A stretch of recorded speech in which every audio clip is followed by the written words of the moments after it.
Welcome back to the podcast with me, your host, Pete Tigers. I've been having some faint withdrawal symptoms from not fishing my home water right now. But when the weather is like it is at the moment, we have to be a little bit more flexible with the species we target. I've had some fun catching some carp, casting some mullet, and enjoyed every single second of it. It's been fun to step outside, and I always feel like I need to have a fly rod in my hand at some stage.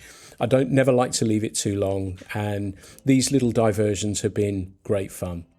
But on to my guest for today, and I feel a little bit of a fraud as I'm interviewing someone who worked for the BBC for over 30 years, but I'm going to forge ahead anyway. Yvette Austin has had a cameo on the pod on the episode I recorded at Lakedown, but I bumped into her at the Orvis Saltwater Festival, and having spoken about it for a while, I finally got my act together and really pleased to have her along as a guest today. Yvette, it's great to have you here. How are you doing? It's lovely to be here. Thank you so much. I'm very well. Thank you very much. And I'm talking to you on a day. It's really not a fishing day. It's sort of been hot. We've had heat waves. It's blowing a hoolie out there. So yeah, I'm in my warm little office and enjoying the chat. Great. And have you been able to get out fishing? I know I saw you a couple of weekends ago, but have you sort of had an embargo on fishing on the places that you fish locally? There's not been an embargo as such, but levels are low, and I think because on both of the rivers, a lot of the fish, the trout, are stocked, and so and they don't recover all that well when it's hot and levels are low and things like that. So I think people are generally staying away. I mean, we can go and catch chub, but you're probably going to get a trout as well, perhaps, while you're there. So I think a lot of people are staying away. I mean, there's other things to do. I do a bit of invertebrate sampling and things like that. So I am still going down. In fact, I'm going down tomorrow to do that. So that's going to be good. But I think that's what was so good about the Orvis Festival, isn't it? It's fishing out in the sea, and so you're not worrying too much about if you're doing any damage to the rivers. And do you feel sort of, you said about the invertebrate thing as well, do you feel that you like to have that connection, that closeness to the water, even if you're not fishing it?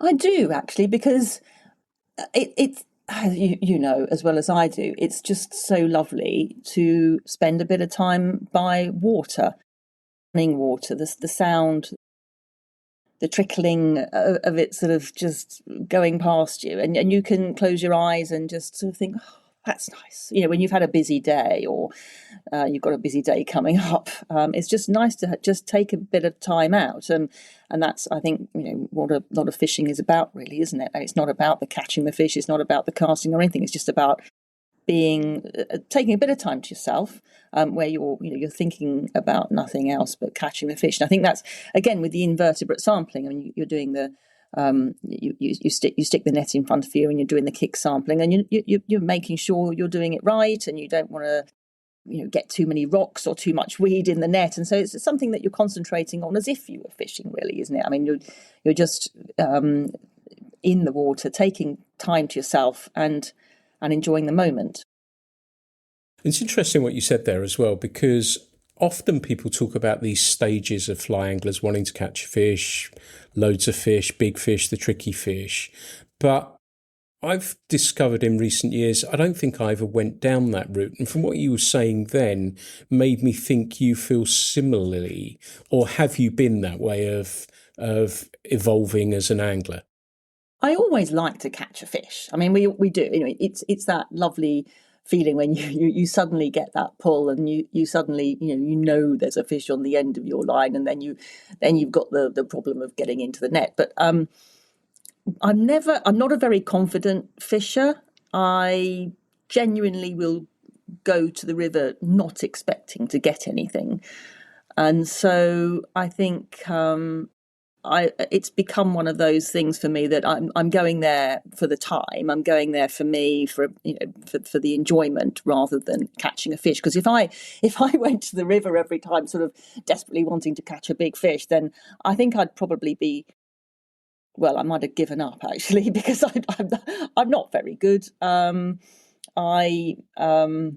think I'm lucky when I catch one, and sometimes everything goes right and I might catch a few, but I'm not confident. But I do just like getting out there. And I think, when I was at the Orvis Festival, I blanked for 2 days. And so I knew that the only way I might have caught the fish would be to get up at 4 o'clock in the morning when the tide was right, rather than just lie in bed and eat bacon afterwards.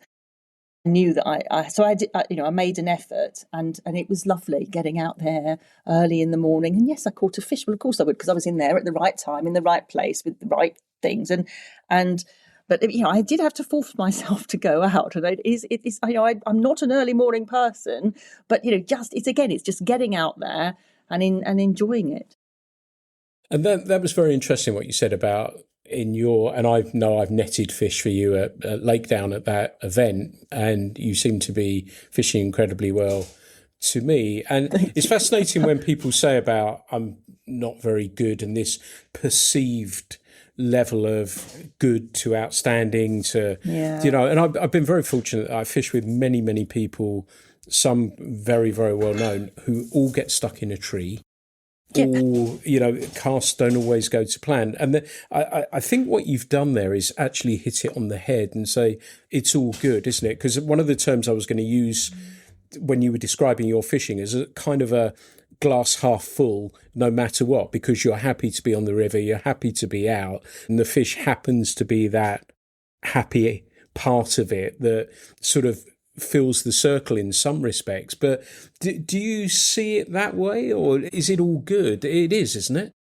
It is all good. I mean, there are times when it's been pouring rain, freezing cold, but I still decided I'm going to go anyway. It doesn't really matter. I'm just going to take a bit of time out, because I'm not really someone who will just want to go for a walk.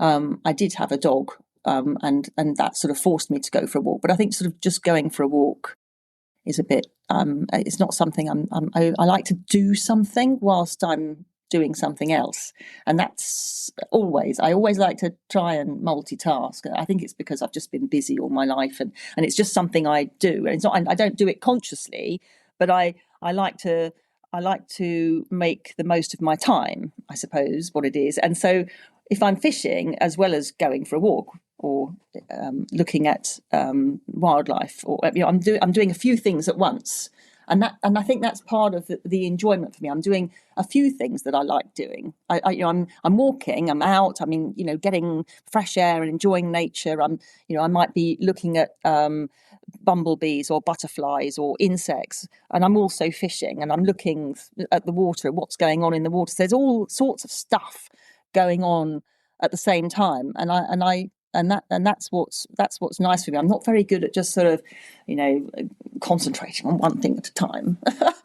And I think that's the joy of fishing, isn't it? Because if you I went it was recently. I think I went to the river, and I didn't catch anything, but I did see a kingfisher go past me, and I did see a certain maybe a species of butterfly that I think I saw a marbled white, and I had a lovely day. Didn't catch a fish, but hey. That's do you think, for me, really? Yeah. Do you think we are shifting away from that, from the early thing of social media about, the fish was the thing that people could post to show they'd had a good day? But do you think we are shifting a little bit to some of those things that you described, the kingfisher, the friendship on the water, a nice shot of a pool or whatever? Do you sense that there is a little bit of a move in that direction too? I don't know, really. I'm not sure, because I think with social media especially, what the algorithm sends you is what you look, and so you do end up seeing maybe pictures of fish and people posing with pictures of fish, and I do like that, and there are lots of it. There's a lot of just a lot of really good people who catch brilliant fish, and you see that, and maybe that's not reality, because they're just posting when they catch a good fish. I don't know, but I have, there was just this morning, I saw there's a chap down in Brighton. He's got a boat, and he was posting a picture of an eel and a bass and it was behaviour rather than what they'd call it. It was stuff.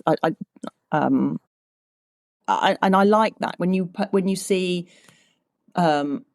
behaviour of a species, and there's some lovely stuff on Instagram. There's people who film underwater and fish mating and that sort of stuff. I love that. So that comes up, but I don't know whether there's a shift. I'm not sure. It's difficult to judge, really. But certainly I am getting on my feed, some nice stuff that is shot really well of behaviour and of different species. It could be a fish turning away from a fly. It could be more wildlife type stuff. The kingfisher taking the fish and things like that. That's proper wildlife filming. That's the difficult thing about it, actually. I think if you're going fishing and you're watching some behaviour of anything really, you can't. It's not easy to film because you're going out with your rod and you're not going out filming, which is what I do. If I'm going to go filming, I film. If I'm fishing, I fish. It's difficult to combine the two unless you take a lot of gear in one of those enormous rucksacks with a certain name with a beginning with a Y on the front. So I think I don't know whether it's moving. I think there is a lot out there to see though on video, YouTube, whatever, and that's nice. Just what you were saying there made me think about it a little bit more deeply. I always try and ask this question because I'm fascinated to understand it myself. And what you said about the fish and somebody holding a fish, that is the moment. But like you were saying, you could have a picture of a fish, or there could be a picture of a fish, the river, that which is the day. Do you know what I mean by that? Yeah. It is a wider sort of thing. That's what I guess I'm detecting a little bit. Yeah, I think so. And I mean, obviously, I do like to see the environment as well. If you see a big fish, it's nice to, rather than do it with that sort of shallow depth of field with the blurred background, I actually like to see where the fish was caught. And that sort of gives you a sense of the day, in as much as how has that fishing happened? Has it been sort of on the flats, or has it been? I mean, I know you can sort of tell by the species of fish, but it does give you a sense of was it bad weather, was it good weather, was it ideal, was it sort of did they have to sort of hike for miles before they got to wherever it was, which always I think adds to the content really, when they're in a wilderness or something, and that's always sort of nice to see, I think, and it gives you a bit of inspiration as well as to where you might want to go, and do you want to go and catch a fish like that? I think seeing the environment behind. I know in sort of in the sea, people don't like to give away their marks, but I think it does help. Excellent. Yvette, can you tell listeners roughly about where you're based and what that means for you from a fishing perspective? Well, I'm again a bit boring. I grew up in Kent, and that's where I still am. I haven't sort of moved around counties or countries. I'm born and bred in West Kent, and that's where I am, and that's where I learned to fish. So I'm not near the sea. I was actually a bit further north Kent. I was Gravesend way, so the River Thames was very close to my heart. Really, I was sort of not always by the river, but I used to sort of go along the riverfront from time to time as a kid with parents and stuff. So I always liked the water. I haven't been to the beach, but that's where I first ever, I suppose, caught anything at all, and it was a crabs. And my parents, I was lucky enough, my parents were very good and took me to the beach a lot as a kid, and my granddad as well. We went off a little bit caravan holidays. Hayling Island actually was one of the places. So I started crabbing, but I wasn't just sort of putting the line in. I used to love rock pooling. So I was always interested in things moving around in water. So I used to used to pick up crabs, and the RSPB would hate me for this because I know they're a bit anti-crabbing, but I used to collect crabs and put them in a bucket and show all the other kids on the campsite and things like that, and frighten the boys and chase the boys with a crab, and they'd run off, and silly things like that. And I remember also a bit of an experiment of mine. I decided that there was a big pool with some loads and loads of shrimp in, sea shrimp, and I put them in a bucket. And I thought, can I take them home? So we took them home and put them in the fish tank. The goldfish, I think, had died long before, and basically watched them eat each other. And I was left with one shrimp, which then died. So that was quite an interesting experiment. I'll never forget that. I felt rather sorry for the shrimps afterwards. I progressed then from crabbing to sort of a hand line. It's bright orange. I've still got it actually, and over the pier at Deal. Deal is still a very good place for fishing, apparently. Which is I haven't been there. You have to pay now to go there and fish. But so we did sort of put a line over, and I remember a friend of mine. I was very jealous because she caught quite a big pollock on her hand line, and I didn't. But anyway, so then I progressed on to, I think my dad must have had some friends at work or something who did freshwater fishing. And so then we went to the canal at Hythe, and also it was the Medway at Allington Lock, near Allington Lock. And we did float fishing. And I used to catch roach, and I had a proper rod then with a reel, so that was exciting. I used to catch various different freshwater fish and keep them in my keep net and then release them at the end of the day. And there was a lovely pub there at Aylesford. It was called the Malta Inn. Really sort of lovely traditional pub. It's still there, but it's awful now. But anyway, I was allowed to drink a glass of lemonade outside. And then from then we had a family friend who did fly fishing for trout on still waters, and somehow I ended up at Buell with him and my dad fishing for trout at Buell Water, which again was quite a famous fly fishing destination, and I did catch the odd one. But that's how I sort of first learned to cast. I was, with someone who knew what they were doing to a certain extent. But the problem was, I didn't realise that you don't go fishing on the nice hot summer's day when you can sort of sunbathe and sit around as well. And I never went when the weather was right. I think that's really what I think happened. And so I got a bit disillusioned with this fly fishing for trout thing. I probably couldn't cast far enough out either from the edge of the reservoir.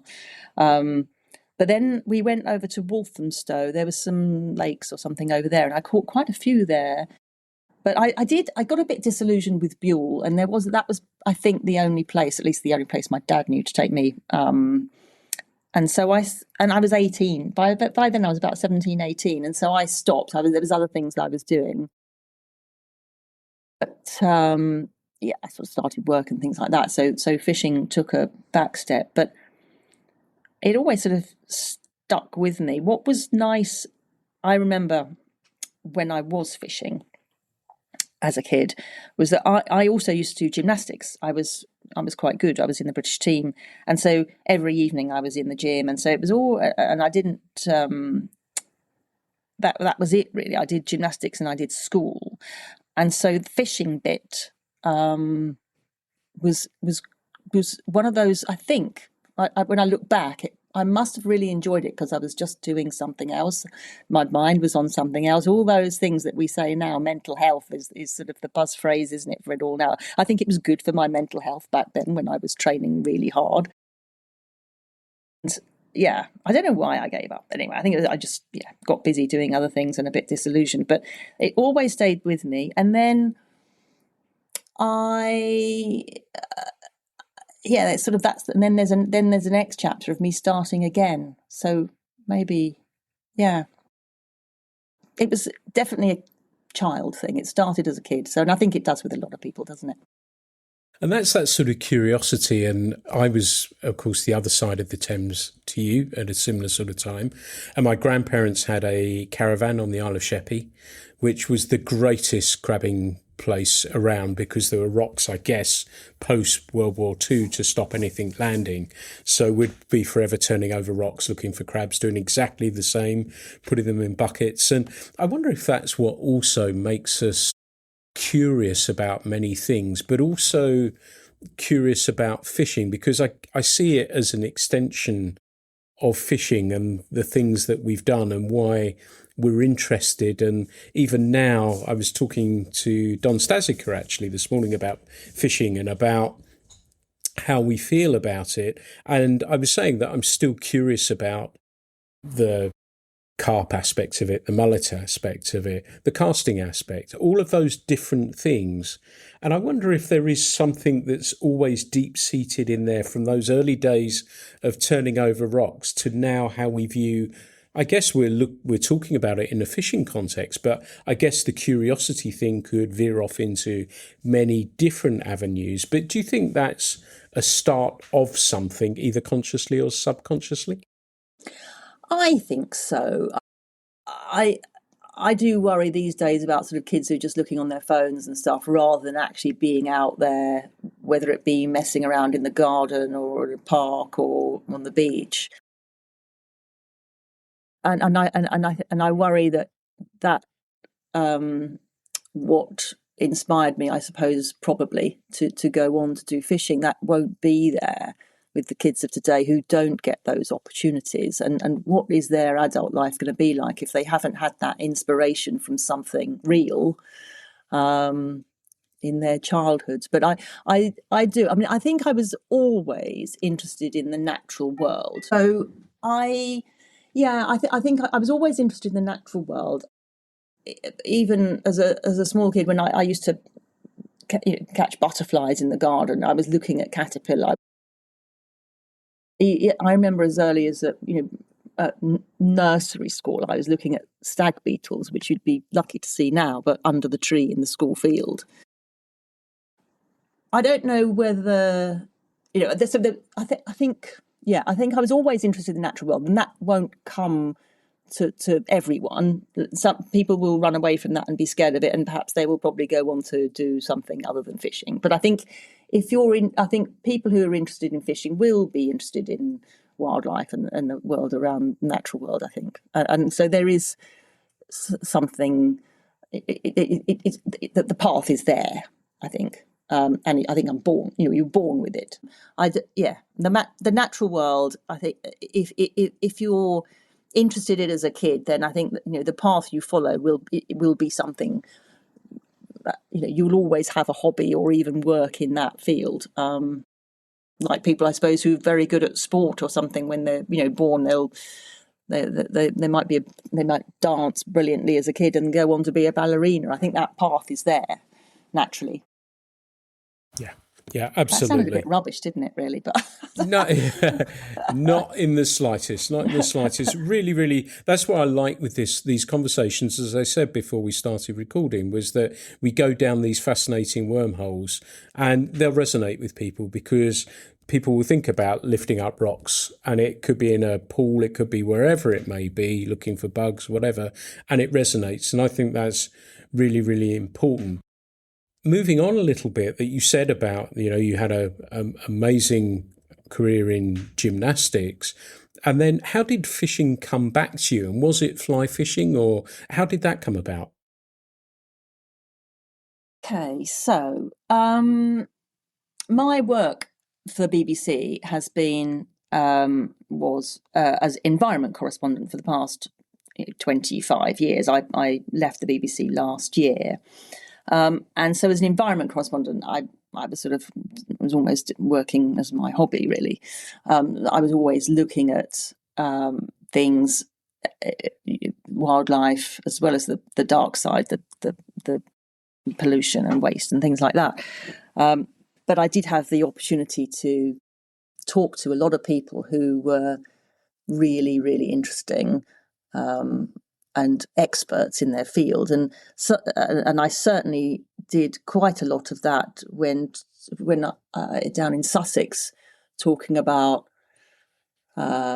fish, talking about the fishing fleets and the concern about the numbers of fish in the sea, the kelp restoration, things like that.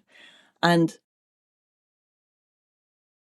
I also worked with a cameraman who did fly fishing. We were chatting one day and he said he did fly fishing. I was thinking, and I thought I'd really like to do that again. It's always been there, I was sort of doing, jobs involving fish and talking to people and rivers and all that. And I'm thinking, I'd really like to do a bit of fishing again, and didn't really get round to it. And then the cameraman said, we better go fishing.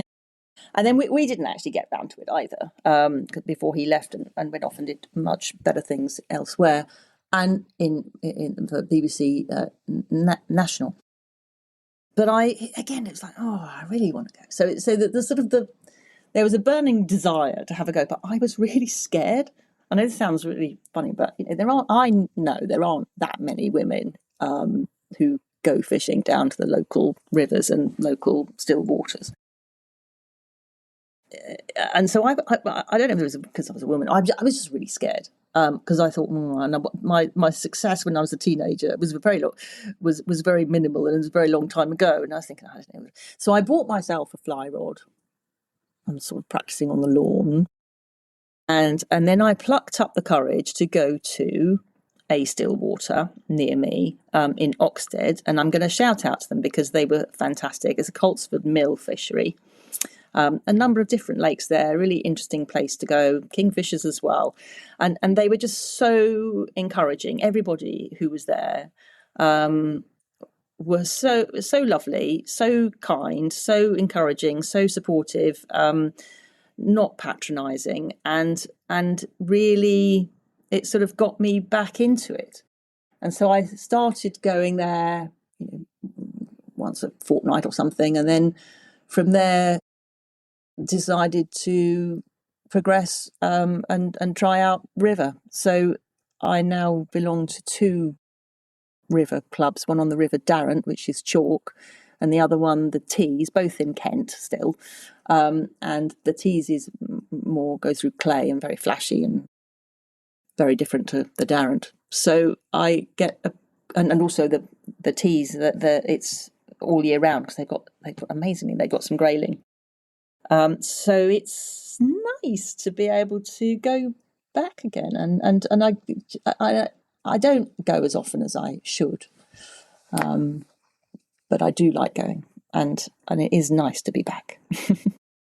It's fascinating you mentioned those two rivers. At the event that we were both at, I bumped into Mark, who we sort of knew each other down the line somewhere between mutual friends, and said, would you like to come up and fish the Darrant, which I'm going to be doing, and I'm going to write about it probably.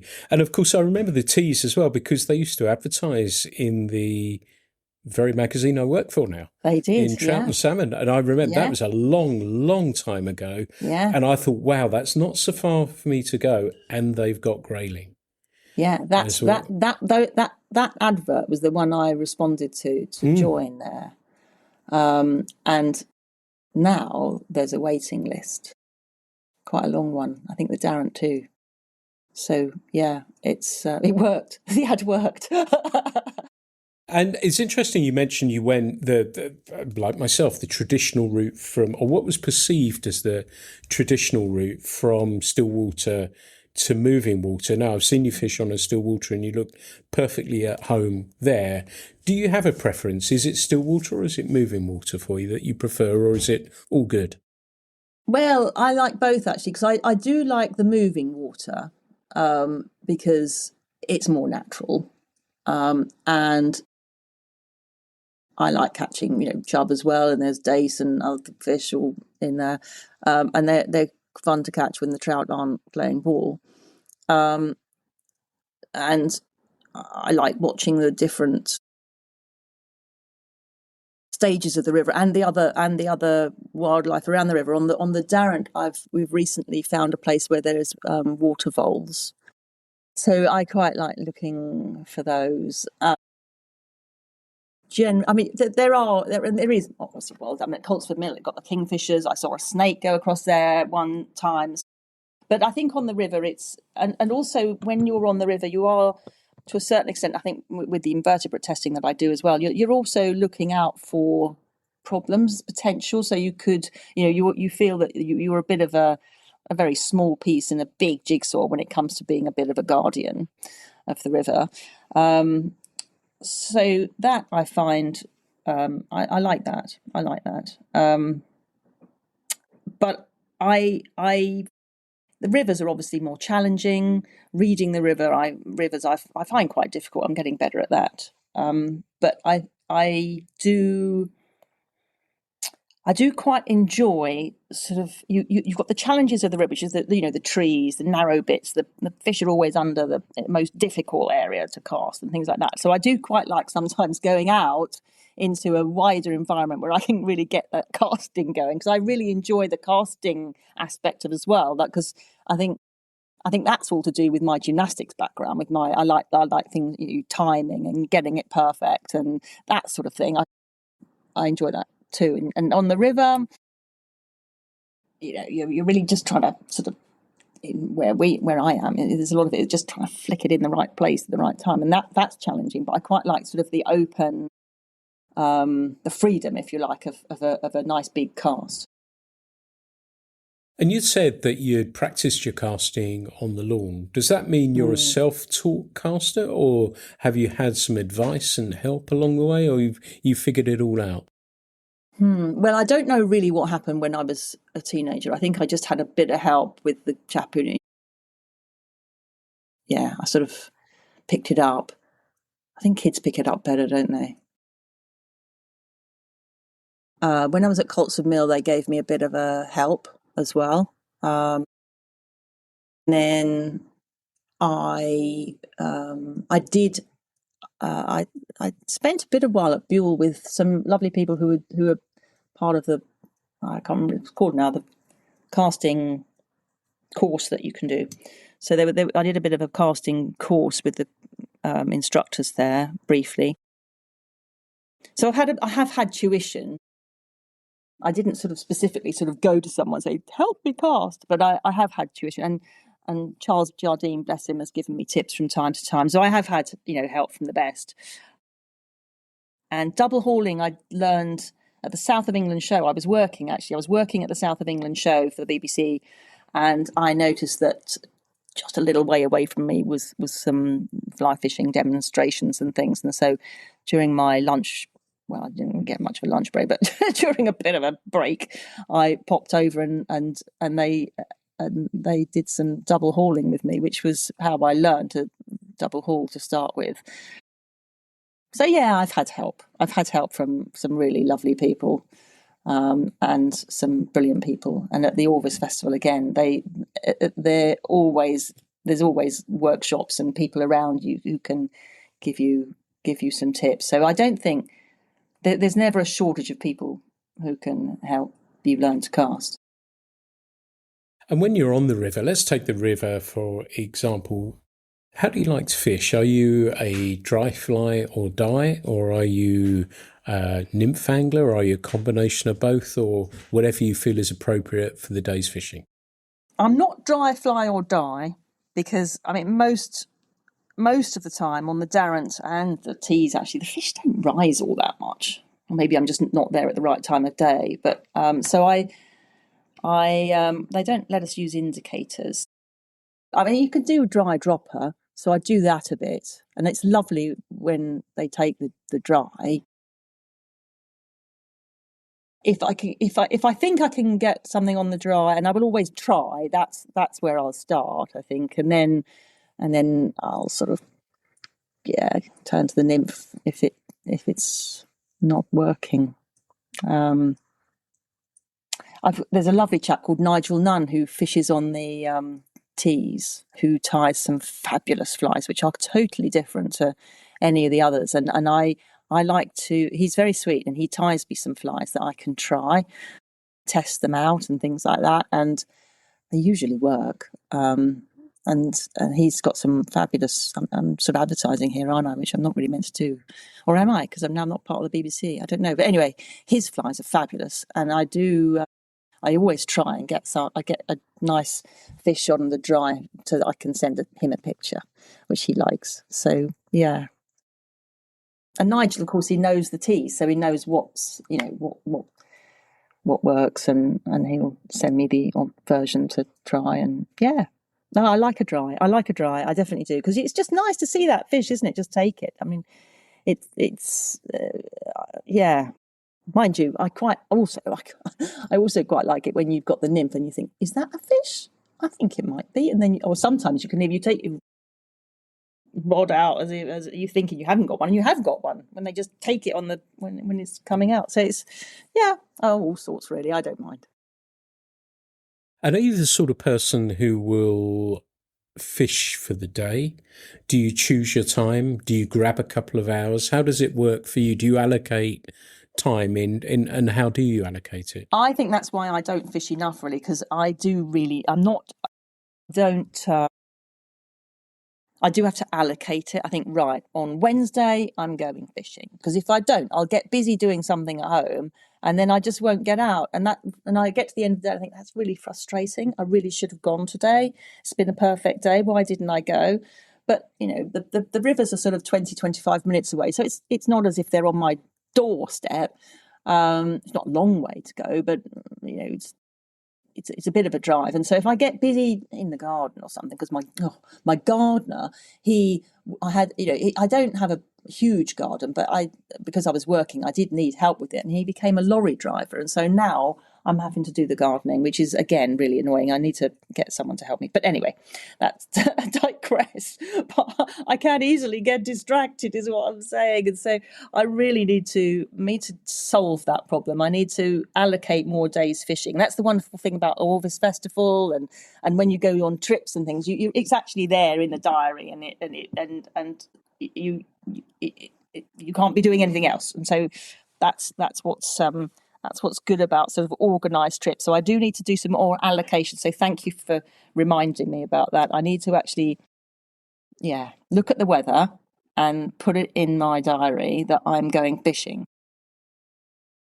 That sounds good to me. Let's move on to the festival, because we talked about that a little bit, and I'm 3/4 of a part through writing something about it. And I felt I wanted to and I've written it from somebody who's attending point of view and what they see and what they do and the people that they bump into. And again, thank you to people listening that I bumped into who recognise my voice. And as I always say to them, I'm always a disappointment in the flesh. But it was lovely. It was lovely to meet those people there. So thank you for that. But I thought the festival for me it summed up everything that was good about fishing. And again, where I was going with that question earlier, is it more than the fish? That's where it sort of resonated some more with me about that it seemed to be, the first day certainly, and I was only there the Friday really properly, that the fish were caught, but it was challenging. And yet people weren't deterred. They weren't worried about it. They were laughing. They were joking. We had an amazing barbecue on the beach.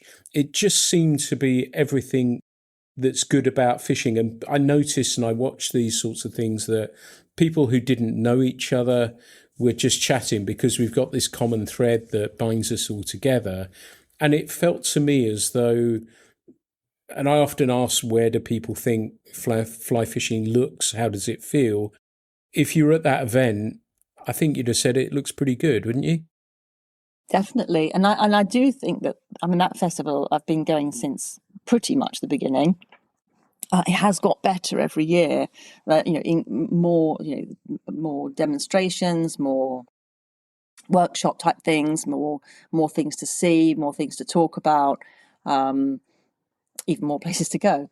And I think the beauty of it is that there are so many people, and this year they incorporated the beginners as well, didn't they?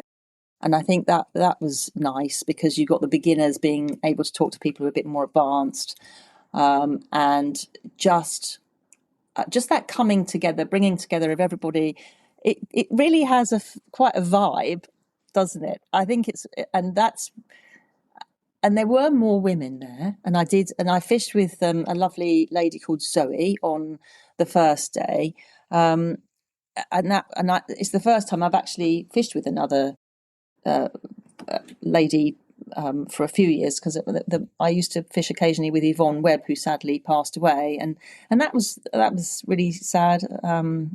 It really, yeah, that was a terrible story. But I think it is a bringing together of people, and everybody has that. There's a sense of an understanding between everyone that you don't even have to talk about. Just that being able to get out and I think nobody there. Everybody wants to catch a fish, but I think if people don't catch a fish, nobody's that bothered. It's just a really nice experience going out somewhere new, somewhere different people, and doing something the same. Yeah, absolutely. And, the whole experience of that, as we talked about, the thread of people sharing something that means so much to them. And I bumped into Liz and Gareth, who came to Mexico with me. And I said, look, I think the moment's passed. Let's go and have some lunch. And we ended up having a 2.5 hour lunch, just chatting and catching up, and that was equally as good fun. And then I wandered down just to see what was happening before we went to the barbecue. But those sorts of things are interesting. You said about the amount of women there, which was, and I know bumping into you and Zoe as you were heading out was wonderful to see, but also younger people as well. And Yeah. Millie and Ewan were there that I saw, but there were a lot of younger people there as well who were either experiencing this for the first time or were doing these sorts of things. And, again, I come back to this. There's people often or can sometimes say there's not younger people there, but it feels to me as though I wouldn't say in rude health, but it doesn't feel too bad to me right now. I don't know if you observed that or not. Oh, I think that's right. And I think there's definitely younger people there, and definitely more younger people, and definitely I think on our clubs, on the Darren, we've got younger people coming in. I've seen some others, and I think because of the nature of it, you are gonna when you're at a festival, you there are going to be mostly older people, because they're people who've they've got the money to do it for a start, rather than.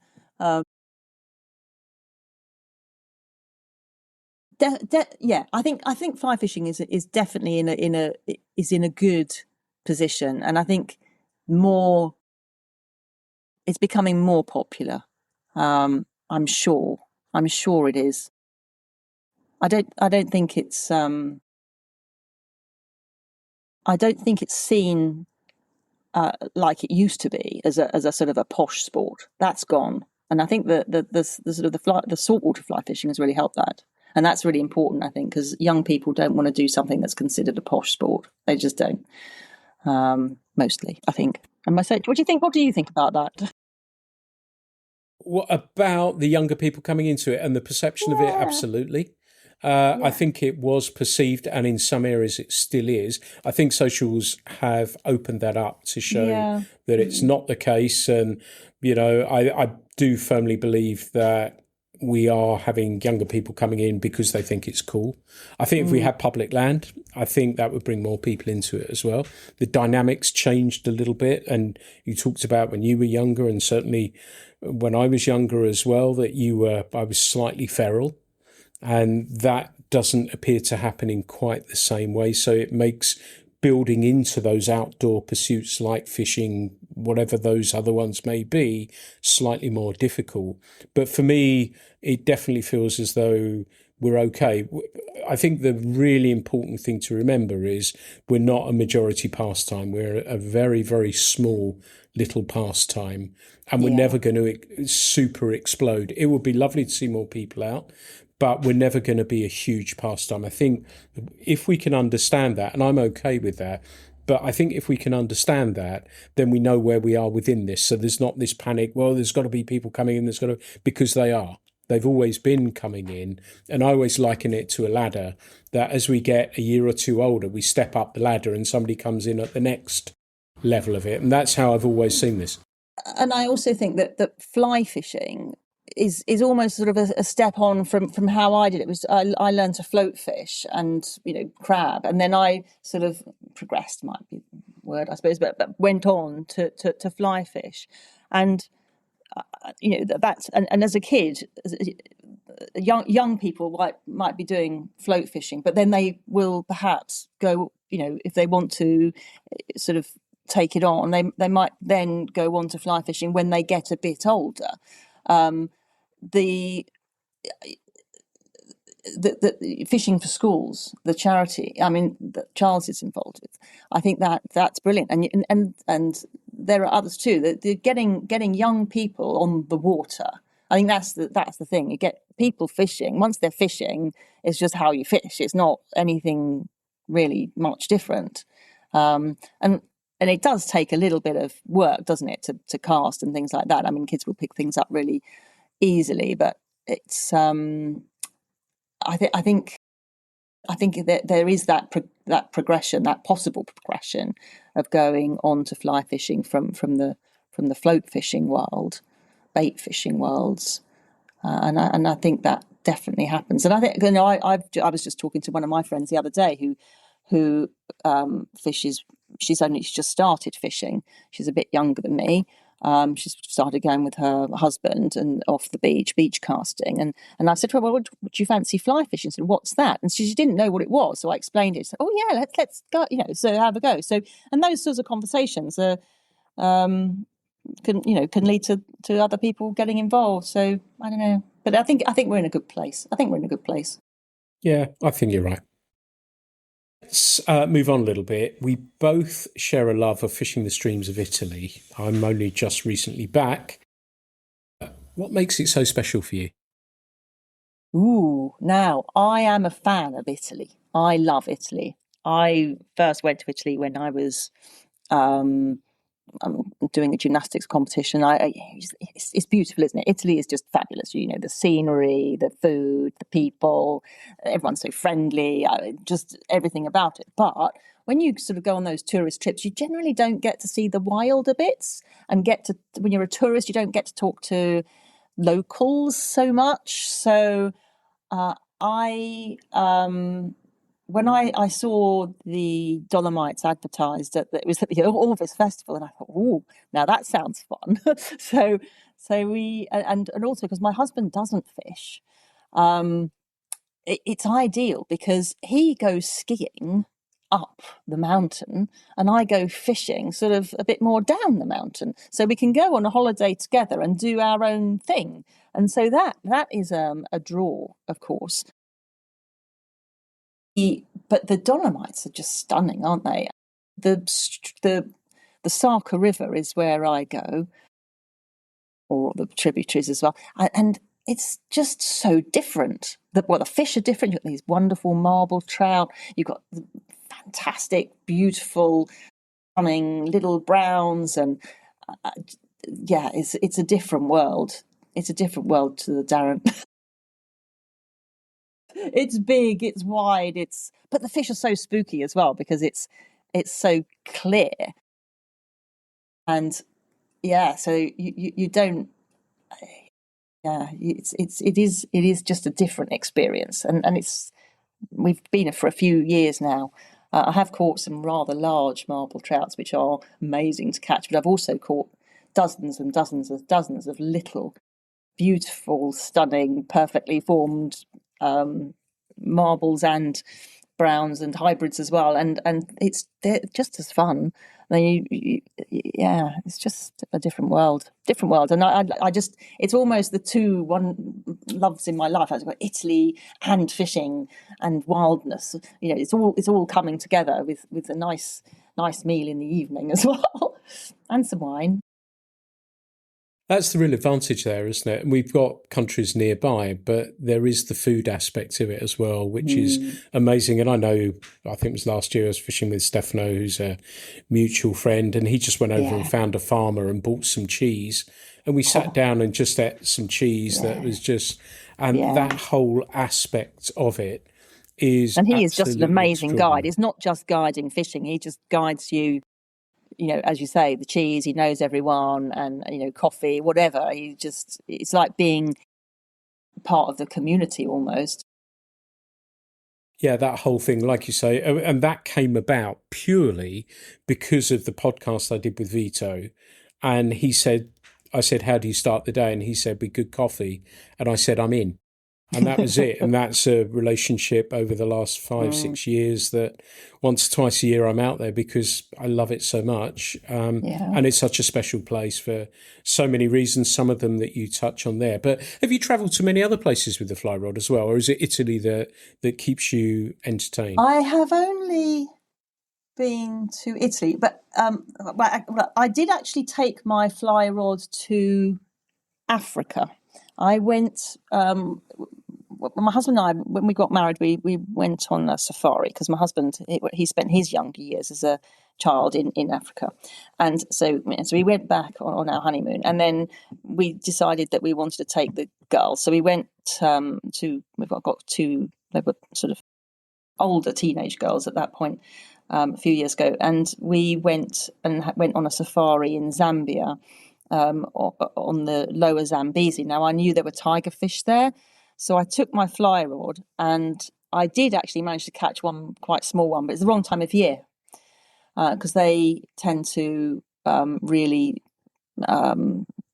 get going come sort of latter part of September, October, middle of September, October. Forgive me if I've got that wrong, but so we're going again. We're going for our silver wedding anniversary, and so we're going to Zambia, and I'm going to be properly fishing for tiger fish. So I'm looking at stuff to take and what I need, and tying flies and things like that for that. So I'm very excited about that because I do quite like the idea of catching one of those ridiculously ugly toothy fish. They look like quite tricky ones. I don't know why. I just think it'd be quite fun to catch one of those. I think it's after I caught. Well, when we were on honeymoon, we were catching catfish because we'd done two sort of locations, 2 camps, and by the end of the second camp, this was we'd been there sort of a week, 10 days. There's only so much bumping around in the back of a Land Rover you can do.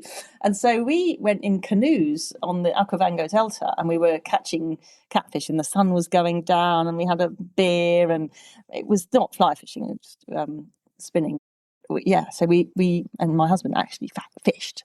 I think that was the last time he fished, but that was the first time last time. But it was so lovely, just in Africa, the African sky and the atmosphere and all that. And so I put that with fly fishing together and came out with tiger fish and thought, right, let's I'm going to see if I can do that. So yeah, I'm very much looking forward to that. That's going to be in that sort of end of September, October. So peak time, fingers crossed. But I suppose they're sort of the African version of pike, really, aren't they? And I caught some lovely pike with Rodney down on the levels, and big sort of.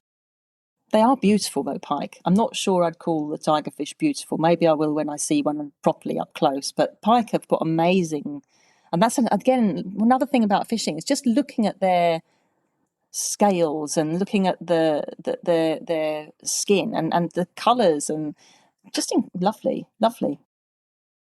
I think that is one of the beautiful things about fish, that every single one, and I'm sure yourself and people listening, every fish I catch, I spend a few moments trying to drink in every detail of it and the beauty of every single one. Everyone's a little bit different. Everyone's special. Everyone is wonderful. But I wanted to ask you, because of your previous role as environment correspondent, are you concerned? Are we past a tipping point? Can things change? What are your observations on that? Right, okay, that's quite a tricky question. I was, now what was I looking on? I was looking at an Instagram reel earlier today. Oh, it was Neville Broad. He'd been fishing in Norway, and I was just looking at that river in Norway, which was sparkling clean, like the Sarka actually. loads of fish, absolutely beautiful. And I look at that and I look at our rivers.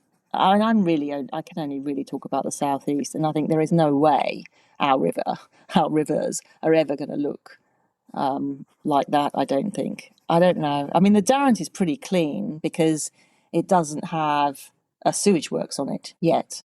But I know Thames Water want to build a sewage works on the River Thames, and what they're saying is that one of the problems with the Darent is over abstraction, and that's been a problem for many years. And so what Thames Water is saying is that, okay, well, we can solve that problem by having a sewage works, because then we'll be putting water back into the river. Now, I don't like that very much, because even though they say they'll be cleaning it, I mean, we all know that they have some quite serious issues, and trusting Thames Water to put clean water back into the Darent, I think is pushing my trust a little bit. But I think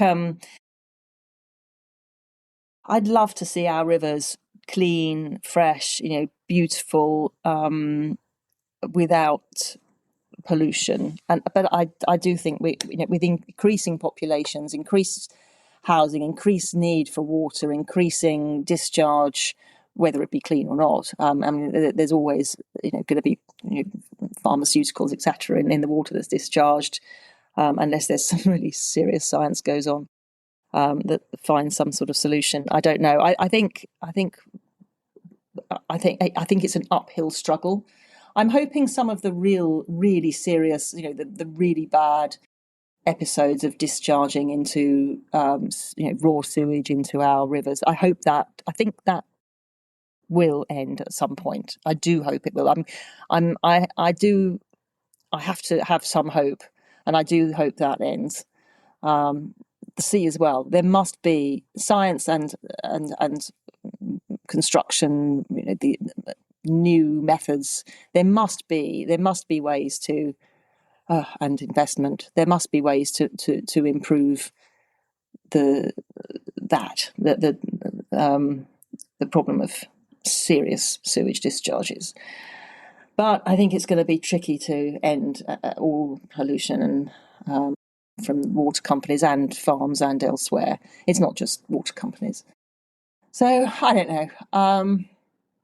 You want to leave the planet and the country on your patch in a better way than to your children, in a better way than it is now. But it is an uphill struggle, I think, and it's one of those things that makes me really quite sad, actually. What's been going on? Well, more than quite sad, because. But, I look back, it must have all started when I was a kid, 60s, 70s. That's when that's when a lot of the problems were beginning, I think. So, I don't know. Tricky one. Yeah, we've just got to keep spreading the word. We've got to stand up. We've got to fight and make our voices heard and not be polite fly anglers all the time. That's my only advice on that one. But let's end on a happier note. You're driving to the river, you've got your 25-minute drive to the river. You've got some music in the car to set the tone. What is the song for the playlist that sets the tone for that session of fishing? Okay, well, you did tell me just before we sort of started recording this that I would have to pick a tune. So it was a bit it was a bit sort of on the fly, so to speak. And one of my favourite artists is Bruce Springsteen, so it had to be Down to the River. The River, that album, The River. I mean, it sums it up, doesn't it? I mean, probably everyone says the same thing today. I don't know. But I love The River, the whole album, and my husband loves it too, which is nice. And I've seen him play it a few times. And sun going down. And it's a wonderful song, The River. Good choice. Good choice. If people want to connect with you, how do they find you on the socials? Okay. On Instagram and Facebook, which are the most obvious ones, Is it handle? Is that the right word? I think it's Yvette. Yeah, it's at. You have to do the little at thing, don't you? Yvette. So it's YVETTE underscore dash, but down the bottom underscore Austin AUSTIN TV. So it's at Yvette underscore Austin TV. And I sort of journalist is my sort of title thing on it. I should put fish. I don't put too much description because I do so many different things. That's me. But yeah, Instagram and Facebook are probably the easiest. Then you can message me, Messenger and all that. That works, doesn't it? Or WhatsApp. Yeah. Perfect. They're all good to me. So I would like to say we've spoken over an hour now, and I would like to say a huge thank you for being a guest. I know we've talked about this for a little while, but I'm really thrilled that we got the chance to speak and thank you. Hear about your passion for our pastime as well, which clearly burns very, very brightly. So thank you for that. And thank you so much for being a guest on the podcast. Well, thank you for inviting me. Sorry if I was rambling on, but I can talk quite a bit sometimes. But thank you so much. It's been a real pleasure and lovely seeing you as well as talking to you. Fantastic. Well, everyone, this has been another episode of the podcast. Thank you so much for listening. There'll never be any charge for these. It's just lovely hearing stories like these and hearing Yvette tell her story of fly fishing and what it means to her. It's just lovely to be able to share those.